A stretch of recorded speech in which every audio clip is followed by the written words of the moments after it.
Bonjour à tous, j'espère que vous allez bien mes chers abonnés. Aujourd'hui je suis heureux de vous retrouver dans cette nouvelle vidéo où nous allons enfin faire un sujet en dehors de la politique un peu, quoique la politique n'est pas exclue dans l'avancement de la chose. Donc on va s'intéresser un petit peu à l'intelligence artificielle, qu'est-ce qui peut en venir du futur, est-ce qu'on a de quoi s'inquiéter ou pas?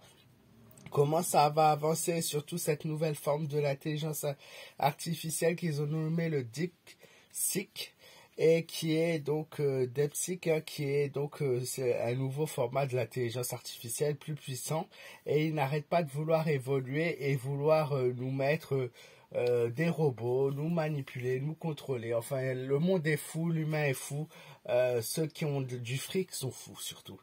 Et donc c'est aujourd'hui que je vais voir un petit peu dans le futur qu'est-ce qui nous attend par rapport à ça. Est-ce que les cartes vont nous révéler des choses ou pas?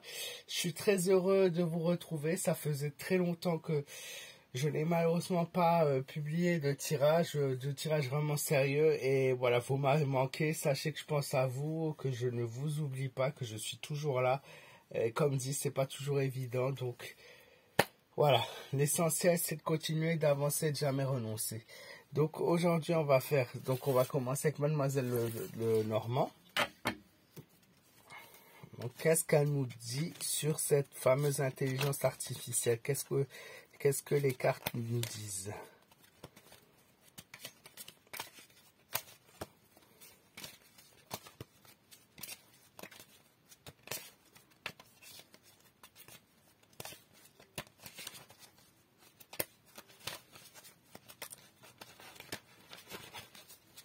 Alors même pour les cartes de tarot qui sont ancestrales, qui sont très anciennes, hein.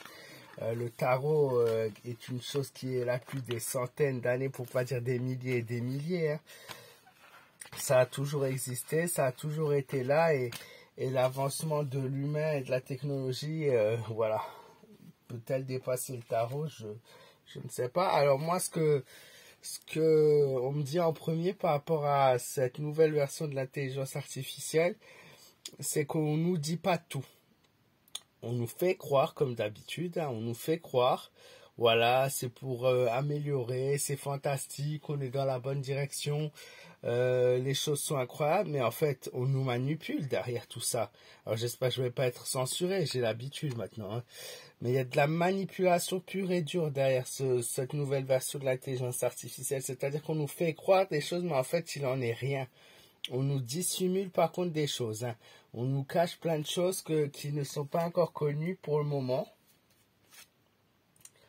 Alors là, on est en pleine création et en pleine, vraiment dans la persévérance, hein. C'est-à-dire que l'humain veut créer cette intelligence artificielle, quoi qu'il en coûte, pour un peu être comme dans un rêve, vous savez, être vraiment toucher les étoiles, comme on pourrait dire avec cette carte. C'est vraiment la création d'une nouveauté, une création qui aboutira, puisque on nous dit que c'est une création qui va connaître un succès, mais qui a encore énormément de travail à faire dessus, hein, que les choses ne vont pas se faire du jour au lendemain. Donc je ne sais pas si nous on sera encore là, je ne pense pas, du moins pas par rapport à l'évolution telle pure et dure qu'ils veulent faire, hein.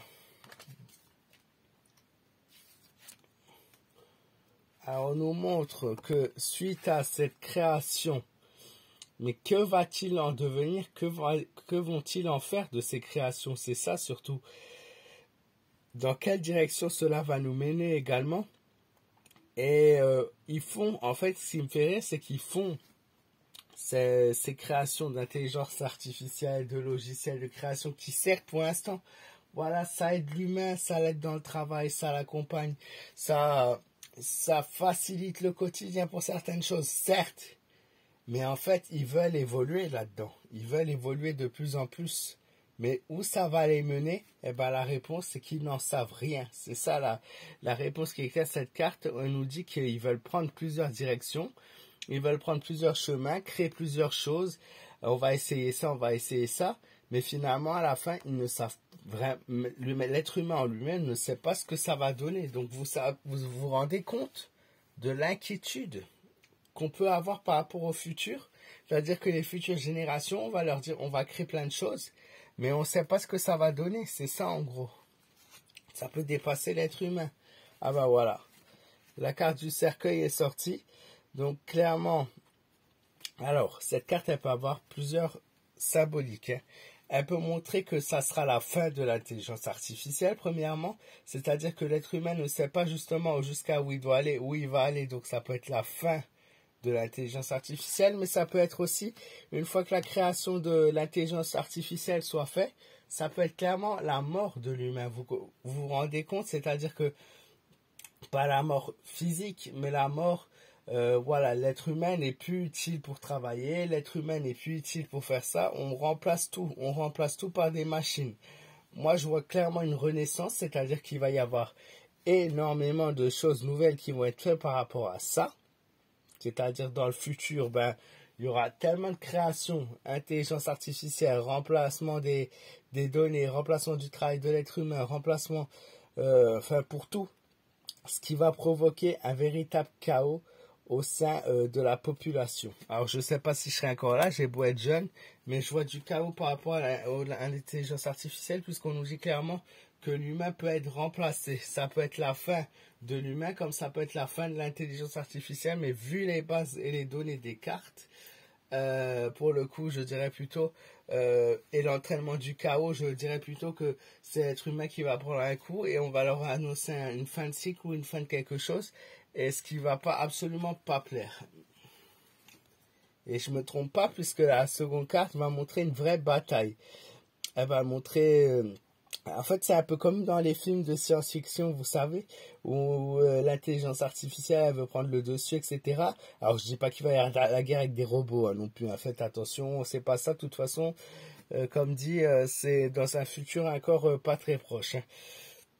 On nous dit clairement que ce n'est plus possible. On nous dit stop, stop. Et la colère grandissante du peuple par rapport à cette intelligence, je pense que quand je dis le peuple, je parle du peuple mondial, hein, n'aura pas les capacités de répondre ou de suivre les données de l'intelligence artificielle, et ce qui va créer d'énormes colères, d'énormes violences, et il va y avoir une bataille qui sera menée, une bataille dans le futur lointain. Donc encore une fois, ce n'est pas la bataille qu'on attend par rapport à la politique, c'est pas la bataille qu'on attend par rapport aux libertés, c'est une bataille avant tout au moment où en fait on sera vraiment lointain, c'est-à-dire qu'on sera, mettons, vous êtes caissier, vous travaillez en magasin, toutes les caisses en France un jour ou dans le monde sont remplacées, tous les vendeurs et les vendeuses sont remplacés, qu'on peut faire nos achats que par informatique. En fait, c'est petit à petit, si vous voulez, des projets qui vont être menés et qui vont accentuer la colère profonde des gens qui est déjà là, certes, mais qui est pour le moment trop endormi, puisque nous avons quand même en France, pour le coup, excusez-moi, donc je disais qu'on a en France, pour le coup, un certain confort, un confort qu'on ne peut pas ignorer, qui est quand même présent, même si beaucoup de gens sont dans la galère, on a quand même un confort. Et tant qu'il y aura ce confort, je vous l'ai déjà dit, il n'y aura pas de réaction réelle des gens. Hein. C'est fou, mais c'est ça en fait. Hein. C'est-à-dire le jour où on leur coupera l'électricité, où les prix seront tellement chers qu'on pourra plus se nourrir, etc. Ou le jour où on n'aura plus de quoi se chauffer, et bien là ça bougera seulement. On va faire 2-3 petites cartes du tarot de Marseille. Le chariot, donc on mène à bien cette intelligence artificielle, on veut la mener à la victoire.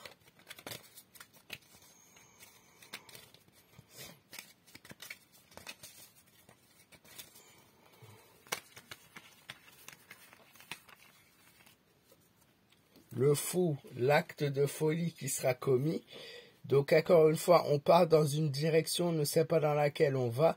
Et la folie de l'être humain va finir par vraiment atteindre son paroxysme, puisqu'on nous dit clairement que la folie de l'être humain va faire que on va être complètement chamboulé et complètement désorienté, et que beaucoup d'entre nous veulent partir où je ne sais pas, mais il y a un départ. La roue tourne, donc la roue de la fortune. On nous montre des changements, pas mal de changements par rapport à cette intelligence artificielle. Les choses vont évoluer avec le temps, pas forcément dans le mauvais sens au vu de la carte Juma, mais les choses ne font que tourner et ne font que évoluer.